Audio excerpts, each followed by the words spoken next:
Chat. I am your host, Nizzy, and in this video, you guys are going to be breaking down the blowout loss served up by the Brooklyn Nets over the Milwaukee Bucks yesterday.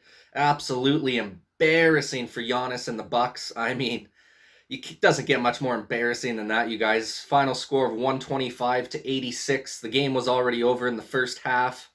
I mean, it was basically a no-show. I didn't end up finishing the game. I watched the first half of the game there, and the Nets were just destroying the Bucks in every facet on the floor. I mean, the effort was there, the defense was there, their shooting was there.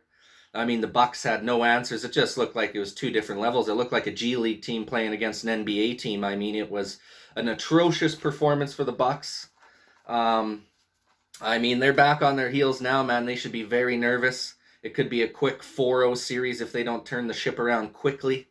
Obviously, we know it's possible to come back from 2-0, but it doesn't happen too often when you got that much firepower you got to go up against on the other team. I mean, they're dusting him up, and James Harden's not even playing. That's the crazy thing. He had 32 points, 4 boards, and 6 assists from Kevin Durant last night. Kyrie chipped in with 22 points, 5 boards, and 6 assists, so a nice plus 54 for your top 2 guys out there.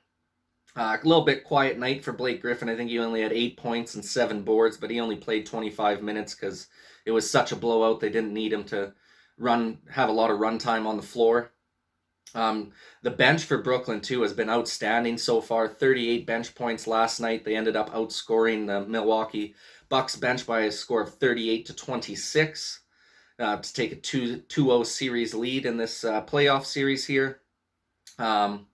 Crazy, man. I never expected the 39-point victory, that's for sure, especially in the playoffs. You just don't see that happen very often. It happened almost the other night with Philly and Atlanta there, except Philly decided to push that at the end to come back and kind of make it look like it was a close game, even though it wasn't. But nonetheless, you guys, the Nets just had an all-time beatdown to the Milwaukee Bucks. No excuses coming from the Bucks side right now. I mean, there's no excuses that they can make, especially with James Harden out of the lineup on the Brooklyn Nets side. I mean, this is their chance, man. This was their chance to take over and assert themselves as major players in the league. And they've done the exact opposite. They've looked like a bunch of choke artists out there. Giannis is looking pedestrian. His running mates, Middleton and Drew Holiday, are looking like shells of themselves. I mean, the stats are not looking good for these guys either. They didn't even have one player on Milwaukee's team to get 20 points last night. Not one player on the team got over 20 points. Your best guy was Middleton with 17 points, 5 boards, and an assist, which still isn't that great. Giannis had 18 as well, so I guess Giannis had one more point than him with 11 boards and 4 assists, but that's still pedestrian for Giannis. I mean, he's a walking bucket, normally 30-point per game kind of guy. Middleton's normally in the mid-20s for you come playoff time. Drew Holiday only had 13 points, 4 boards, and 3 assists. I mean, your big three just not getting it done. Not one guy from the big three in Milwaukee got over 20 points in the game. I think Brook Lopez there had like 10 points or 12 points as well, their starting center. And then they didn't really get a lot of help off the bench. No one really went off on the bench for Milwaukee. They just looked disinterested in the whole game, and they looked defeated from the get-go. The Nets looked hungry, like they're ready to feast on them, and they just did just that. I mean, the Nets bench has been unreal as well in the first couple games here. That addition that they picked up later on in the season there, Mike James, has been really, really good for them as a facilitator, as well as being able to create his own shot a little bit. Obviously having all that experience over in Europe. He's definitely, even though he's newer to the NBA, he's definitely a veteran presence out there who can really handle the ball and make proper decisions for them. I was noticing a lot where like Kyrie or KD would pass off to him when he was on the floor with them, and he would kind of run the offense when they would get into their offensive sets. And he did a pretty nice job of that as well, kind of allowing Kyrie to work off the ball and KD to work off the ball. And he'd be kind of the primary ball handler, kind of facilitating or driving to the rack for a couple nice lay-ins. Overall, really impressed with the Nets bench. They're looking like they're actually playing some defense as well lately, which we kind of knew was probably going to happen, right? When you have that much offensive talent in the regular season, you just don't care too much about playing defense, because you know you can put up 120, 130 points a night. So most teams can't do that on a regular basis, so you don't need that much defense. But their defense has stepped up a lot since they've started their little playoff run here.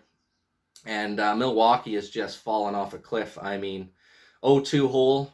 They're going back home. They got to try and get both of these here. The last thing they want is to go down 3-0 or 3-1 in the series. That pretty much will wrap things up if that ends up happening. They got to go in here and tie it up with the next 2 games. Otherwise, it's pretty much a done deal, and the Nets are going to take this series. So, really disappointing, to be honest with you. I thought Milwaukee was going to fare a lot better against the Nets. I thought that big 3 of Giannis, Middleton, and Drew Holiday was just going to be too much for them. I thought finally Giannis had the proper pieces around him. Obviously, they added PJ Tucker in the deadline this year as well, which I thought was a nice defensive asset for them. Hasn't made that big of an impact, to be honest with you.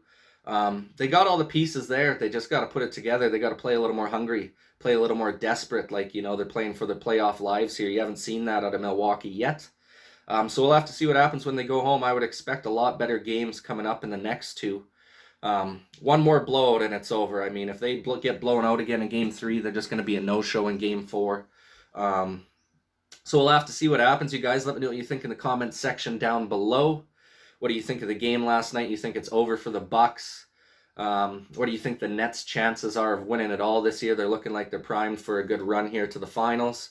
I'm just curious to see what you guys' thoughts and opinions are on this series, and where you think the Nets and the Bucks are going to go from here. So anyways, you guys, that's it for this video. Once again, I appreciate all of the support, and this is Nizzy with Nizzy Sports Chat signing off. Peace.